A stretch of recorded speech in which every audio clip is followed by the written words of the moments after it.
দেখা গেল যে এক্সপেক্টেড ডেট অফ ডেলিভারি, সম্ভাব্য ডেলিভারির সময় হয়ে আসলে অনেক সময় আগের থেকে একটু একটু একটু একটু তলপেটে ব্যথা হয়, তলপেটে একটু শক্ত হয়ে যায়। তো এটা অনেক সময় দেখা যায় মায়েদের ভিতরে একটা কনফিউশন হয় যে এটা কি আমার সত্যি ডেলিভারি ব্যথা নাকি ডেলিভারির জন্য প্রস্তুতি, যেটাকে আমরা বলি ফলস লেবার পেইন। এটা একটা মনের ভিতরে একটা দ্বন্দ্ব সৃষ্টি হয়।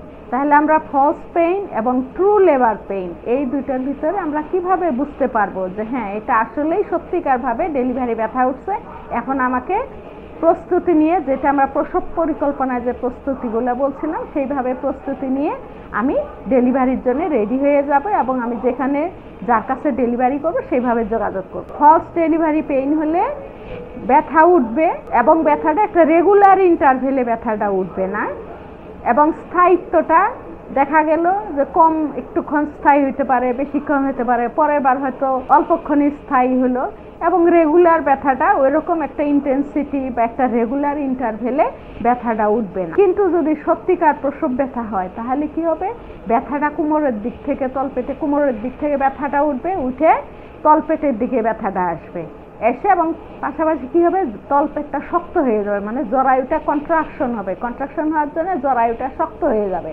তারপরে ব্যথাটা আস্তে করে থায়ের দিকে চলে যাবে। এটা হলো ব্যথাটা এইভাবে করে উঠবে, এইভাবে রেডিয়েশন হবে ব্যথাটা।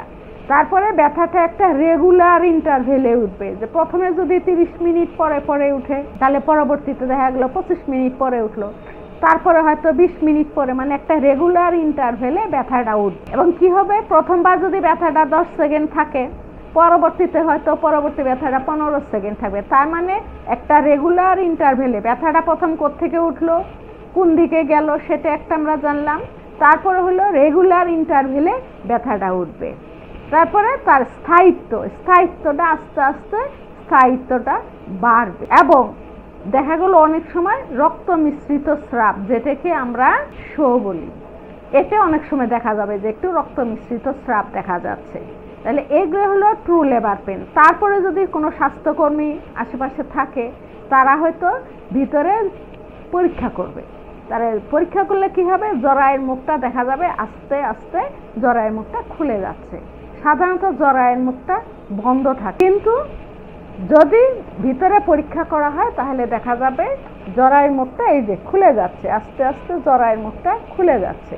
তাহলে এটা হলো ট্রু লেবার পেইন। তাহলে ট্রু লেবার সত্যিকার প্রসব ব্যথা, এবং আমরা যদি কোনো ব্যথানাশক ইনজেকশনও দিই তবুও দেখা যাবে যে ব্যথাটা কমে নাই, ব্যথাটা আস্তে আস্তে ব্যথার তীব্রতা, ইন্টেন্সিটি যেটা, ব্যথার তীব্রতা বাড়বে।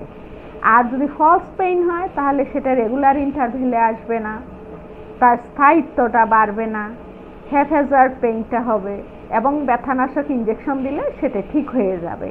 তারপরে যদি তার ভিতরে পরীক্ষা করে দেখা হয়, দেখা যাবে যে তার জরায়ের মুখটা খুলে নাই, তার রক্ত মিশ্রিত স্রাব যেটা শো সেটাও দেখা যাবে না। তাহলে এটা হলো ফলস লেবার পেন। তাহলে আমরা বুঝতে পারবো যে ফলস লেবার পেন কোনটা আর সত্যিকার প্রসব ব্যথা কোনটা। তাহলে সত্যিকার প্রসব ব্যথায় আমার ব্যথাটা কোমর থেকে তলপেট দিয়ে আস্তে আস্তে থায়ের দিকে চলে যাবে।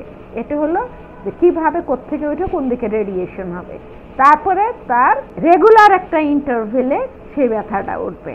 তারপরে তার ইন্টেন্সিটি হলে ব্যথার তীব্রতাটা আস্তে আস্তে বাড়বে।